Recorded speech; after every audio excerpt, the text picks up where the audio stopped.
Гамбажап Цыбиков, буддист-паломник у святынь Тибета. Глава книги 12. Монастырь Брайбун.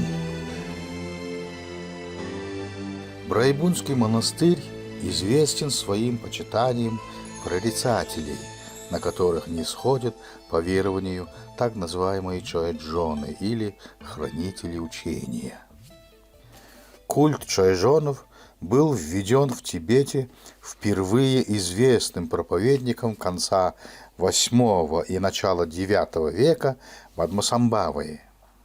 И ко времени Цанхавы так прочно утвердился, что сохранился и при новом господствующем ныне учении его. Из всех чоэджонов число коих довольно велико, сходят на прорицателей, однако очень немногие, причем все они считаются принадлежащими к низшему разряду.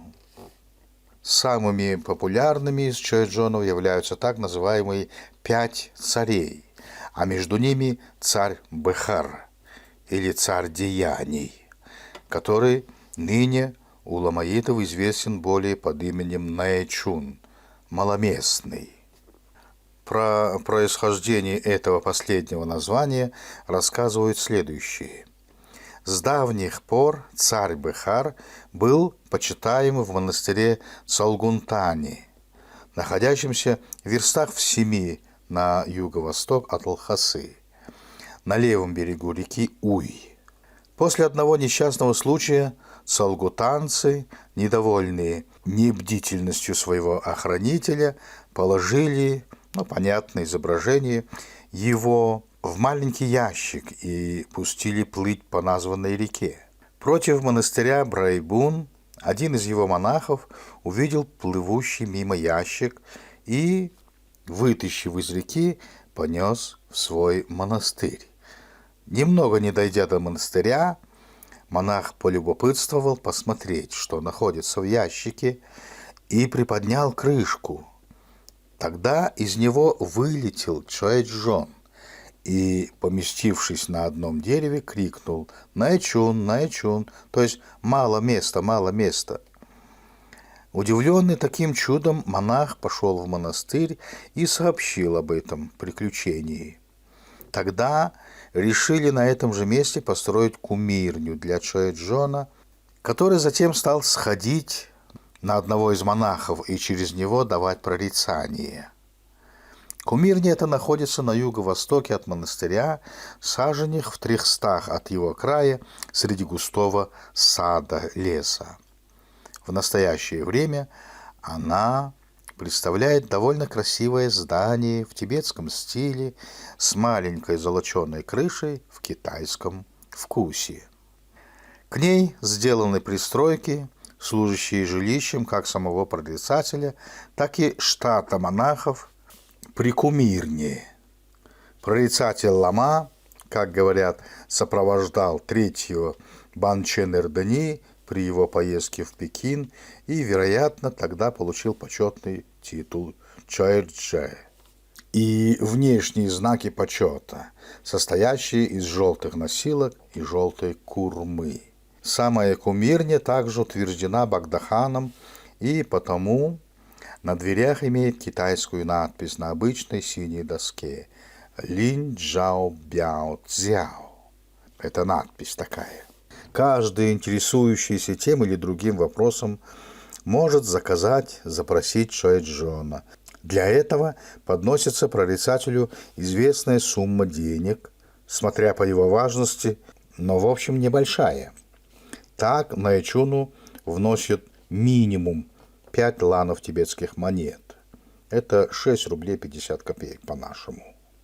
Гадону 2 лана, это 2 рубля 60 копеек. Тамджаню 2 монеты, это 40 копеек и тому прочее. Вопросы предлагаются письменно или устно, соответственно чему даются и ответы. Ответы эти находятся под общим контролем администрации и лам. За ответы, могущие подорвать религиозные чувства и доверие к администрации, иногда запрещают предсказывать. Официальное спускание Чоэджона происходит 2 числа каждой луны в присутствии администрации и духовенства монастыря в самой Кумирне, а в некоторых случаях, как 29 числа 6 луны, в монастыре. Кроме того, спускание может быть произведено при всяком экстренном случае, как по требованию Далай-ламы, так и по просьбе частных лиц. Найчун вместе с вышеупомянутым Гаодоном являются главными советниками Далай-ламы и всего высшего управления Тибета. Почти в 1 версте на северо-восток от монастыря, высоко на склоне горы Гэнпил, находится место пребывания прорицательницы женщины, в которую вселяется хранительница учения Дамма или Дамджанчемо.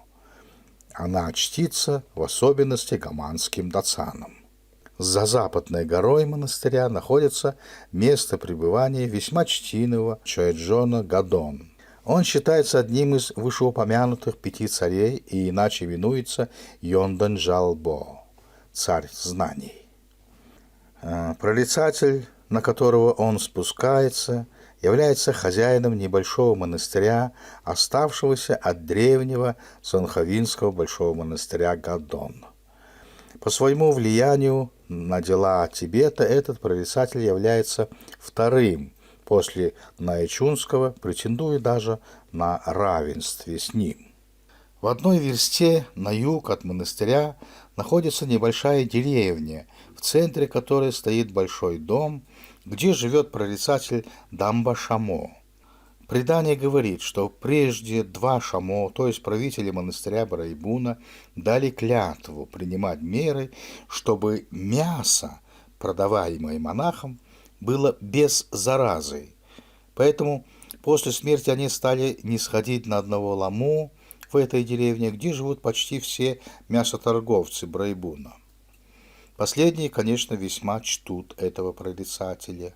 Между монастырями Сера и Брайбун живет в своем поместье еще одна прорицательница, на которую не сходит Чоэджон Дамджен Терджи Дагдан, который считается хранителем одной из брайбунских общин Самло. Этот Чоэджон изображается едущим на буром козле. Цвет самого темно-синий, держит в правой руке вачир, то есть ваджру. Нам неоднократно приходилось присутствовать при спускании разных чоэджонов, и самый процесс его у всех прорицателей почти одинаков, как не раз описано раньше. Теперь же скажем, что при спускании чоэджонов все прорицатели одеваются в более или менее богатые воинские доспехи и стараются принять, возможно, страшный образ. При этом женщины, конечно, не могут проделывать таких жестикуляций, как мужчины, но все же размахивают копьями, саблями и строят гримасы.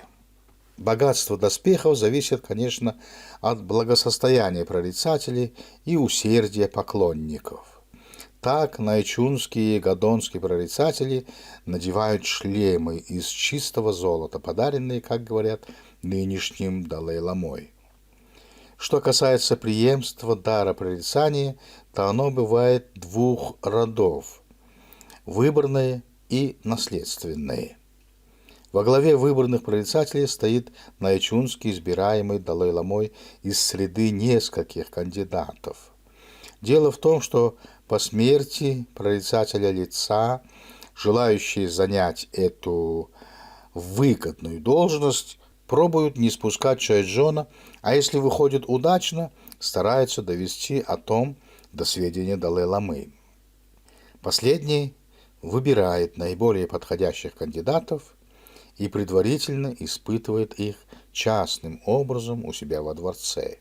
Тот, на кого падет выбор Далай-ламы, объявляется прорицателем, и он делает пробное неспускание перед помянутым выше Ямантакой, Джигжедом, брайбунского дацана, Акпа, в присутствии Далай-ламы и высших духовных. Такой естественный ход выбора объясняется ламаитами, конечно, иначе. Они говорят, что различные чоэджоны и духи более низкого разряда стремятся стать на место Наэчуна. Почему и начинают вселяться в разных лиц, распознать же истинного Наэчуна может лишь всеведущий Далай-лама совместно с Ямантакой. Во главе наследственных прорицателей стоит Гадонский, у которого дар прорицания переходит от женатого ламы отца к таковому же сыну, а если нет сына, то к ближайшему родственнику. Выбор и испытание низших прорицателей делает главным образом Наэчун Чайджон. Число прорицателей весьма велико. Они играют громадную роль во всех делах, начиная от государственной политики до частной жизни каждого человека.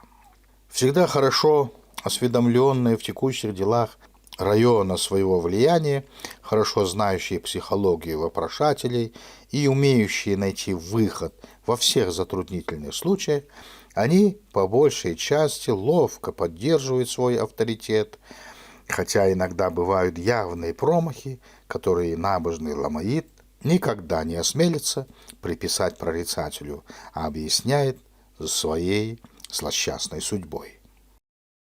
Далее рассказ третий из монастырской жизни в Брайбуне.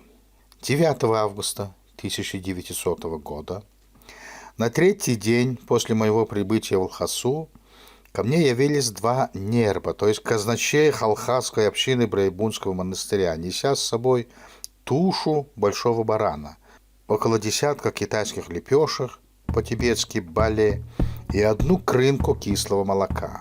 Все это они поставили передо мной и, поднося ходак, сказали, что халхасский мицан поздравляет меня с благополучным прибытием и подносит представленный подарок.